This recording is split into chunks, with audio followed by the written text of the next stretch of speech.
নমস্কার বন্ধুরা, বাংলা রসির ঘরে আপনাদের সবাইকে স্বাগত। বন্ধুরা, ভালোই শীত পড়েছে আর সামনেই পৌষ সংক্রান্তি। তো পিঠে পুলি এখন প্রত্যেকে ঘরে ঘরে হচ্ছে, তাই ভাবলাম আপনাদের সঙ্গে একটা ভিন্ন ধরনের পাটিসাপটা রেসিপি শেয়ার করি। ক্ষীর ছাড়া ক্ষীরসা বা বৌসুন্দরী পিঠা। তো চলুন শুরু করি। এবার এই পিঠে করতে কি কি লাগে দেখে নেব। প্রথমে আমি ব্যাটারটা তৈরি করে নেব। তার জন্য দিয়ে দিচ্ছি চালের গুঁড়ো।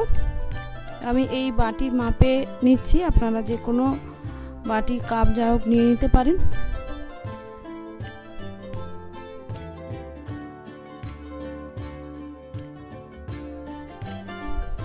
দু বাটি আমি নিয়ে নিলাম। এবার নিয়ে নেব ময়দা। ময়দা আমি দু বাটির একটু বেশি দেব, না হলে চালের গুঁড়ো বেশি হলে অনেক সময় পিঠে শক্ত হয়ে যায়। এবার দিয়ে দিচ্ছি চিনি। আমি এখানে চিনিটা গুঁড়ো করে নিয়েছি। এক বাটি চিনি দিলাম, কারণ পুরো মিষ্টি থাকবে, খুব বেশি মিষ্টি দরকার হয় না। এবার দিয়ে দিলাম 1 চিমটি নুন। নুনটা কিন্তু নোনতা করার জন্য না, জাস্ট টেস্টটা ব্যালেন্স করার জন্য। এবার আমি জল দিয়ে এটা মেখে নেব। আমি এটা হাত দিয়ে মেখে নিচ্ছি যাতে কোনো রকম লাম্পস না পড়ে। একবারে জল না দিয়ে বারবার জল দিয়ে আমি মেখে নিয়েছি। দেখুন এরকম ঘনত্বের করেছি প্রথমে, কারণ এর মধ্যে আমি আরেকটা জিনিস অ্যাড করব। এই দেখুন, সেটা হলো ডিম। আমি এখানে 2টো ডিম ব্যবহার করছি। আপনারা যেরকম পরিমাণ নেবেন সেরকম ডিম নিয়ে নেবেন। আমি ডিমটা মাখার পর দেখব যে আর কতটা জল লাগতে পারে। বন্ধুরা, অনেকের হয়তো মনে হতে পারে যে ডিম দিলে আঁশটে গন্ধ বেরোতে পারে, তা কিন্তু বেরোবে না।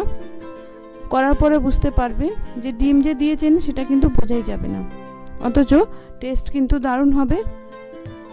আর এর যে পুরটা হয়, সেই পুরটা এতটা ঘি থাকে যে এর গন্ধটা আপনি পাবেনই না।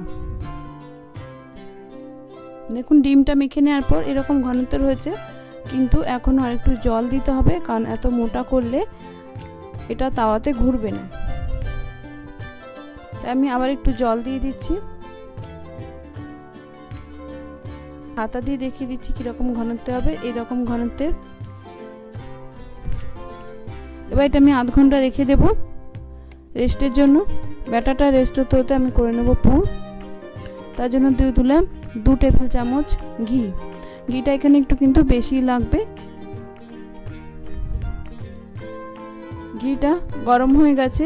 এবার এতে আমি দিলাম 1 বাটি সুজি। এবার সুজিটা আমি একটু ভেজে নেব, অল্প লাল লাল কালার আসা পর্যন্ত। একটু লাল লাল না হলে কিন্তু পুরটা দেখতে ভালো লাগবে না।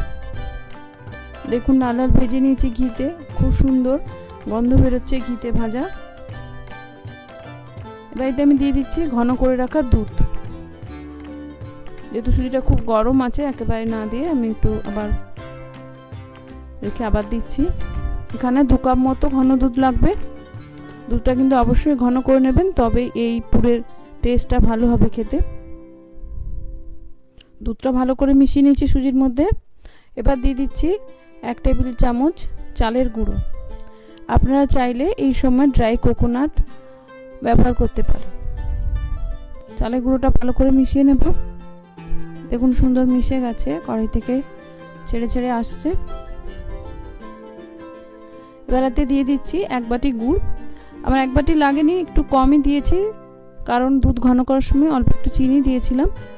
এই গুড়টা হলো লিকুইড গুড়, যেটাকে আমরা পয়রা গুড় বলি। এটা আমি আমার বাপের বাড়ি থেকে নিয়ে এসেছিলাম, যেখানে গুড় তৈরি হচ্ছে সেখান থেকে।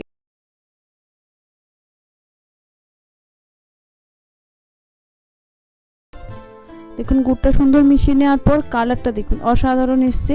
এইটা আপনি না বলে দিলে লোকে বুঝতেই পারবে না যে এটা কিসের পুর। এত সুন্দর ঘি গুড়ের গন্ধ বেরোচ্ছে।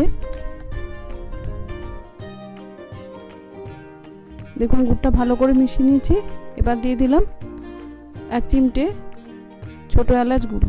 এটা অপশনাল, গন্ধ পছন্দ না করলে স্কিপ করতে পারেন। এবার দিয়ে দিচ্ছি 3 টেবিল চামচ কনডেন্স মিল্ক। কন্ডেন্স মিল্ক দিলেই কিন্তু এটা সুন্দর খিরসাটা রেডি হয়ে যাবে, খেতেও কিন্তু ভালো লাগবে। এবার ভালো করে আমি কন্ডেন্স মিল্কটা ভালো করে মিশিয়ে নেব। বন্ধুরা আমি এবার গ্যাসের আঁচটা কিন্তু নিভিয়ে দিয়েছি, যে পরিমাণ গরম আছে তাতে কিন্তু হয়ে যাবে।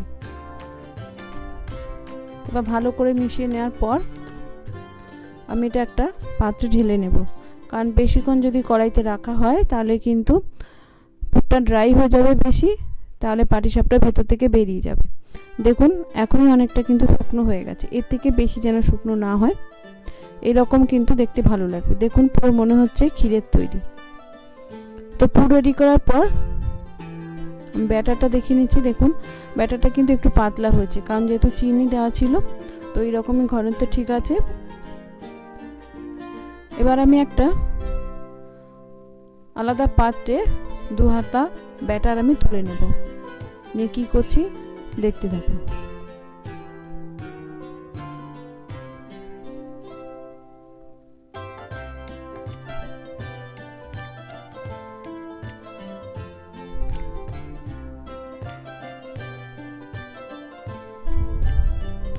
দেখুন ব্যাটারে আমি দিয়ে দিলাম খুব সামান্য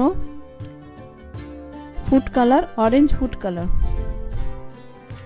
এবার ফুড কালারটা আমি ভালো করে ব্যাটারের সঙ্গে মিশিয়ে নেব।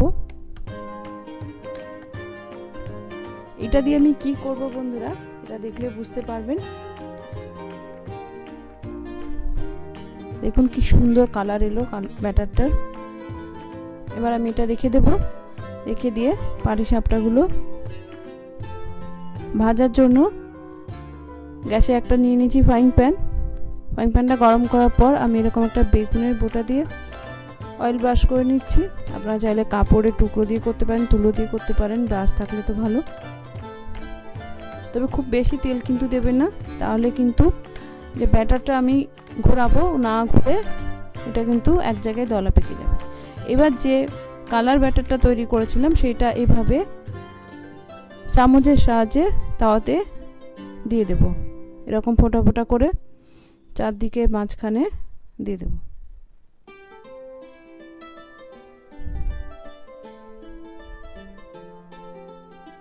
এবার 1 হাতা সাদা ব্যাটার আমি তাওয়ার মাঝখানে দিয়ে তাওয়াটা ঘুরিয়ে নেব।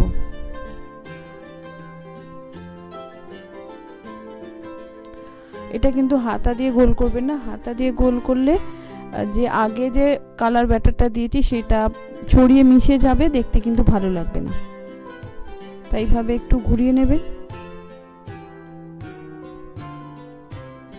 ঘোরানোর পর অসমান হয়, আমি একটুখানি পাশ থেকে ব্যাটার দিয়ে জাস্ট ঠিক করে দিচ্ছি। এবার আমি একটু চারদিক দিয়ে একটু তেল দিয়ে দিলাম যাতে ঠিকঠাক ভাজা হয়, কারণ এটা ডিম আছে, খুব বেশি এটা তেল ছাড়া কিন্তু করা যাবে না। তো 2 মিনিট আমি করে নিয়েছি, তারপরে দিয়ে দিলাম পুর, যে পুরটা আমি রেডি করেছিলাম সেইটা। এবার আমি এটা তাওয়া থেকে এভাবে হাত এবং খুন্তির সাহায্যে ভাঁজ করে নেব। দেখুন রেডি খিরসা পাটিসাপটা, কি সুন্দর দেখতে হয়েছে না কালারের জন্য। তো আমি আবার একটা করে আপনাদের দেখিয়ে দিচ্ছি।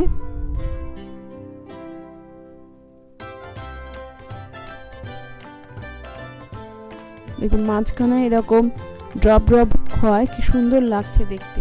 খেতে যেমন টেস্টি হয়, দেখতেও কিন্তু তেমনই সুন্দর হয়। তাই এই পিঠার নাম বউ সুন্দরী পিঠা। তো বন্ধুরা রেডি আমার খিরসা পাটিসাপটা বা বউ সুন্দরী পিঠা। আশা করি আপনাদের ভালো লেগেছে। ভালো লাগলে অবশ্যই এই শীতে একবার ট্রাই করে দেখবেন। আর এটা শুধু শীতকাল না, যখন খুশি কিন্তু এটা করা যায়। ভালো লাগলে অবশ্যই বন্ধুদের মধ্যে শেয়ার করবেন, কমেন্ট করে আমাকে জানাবেন কেমন হয়েছে। আর আমার চ্যানেলটি এখনও সাবস্ক্রাইব না করে থাকলে সাবস্ক্রাইব করার অনুরোধ রইল। নমস্কার, ধন্যবাদ, ভালো থাকবেন।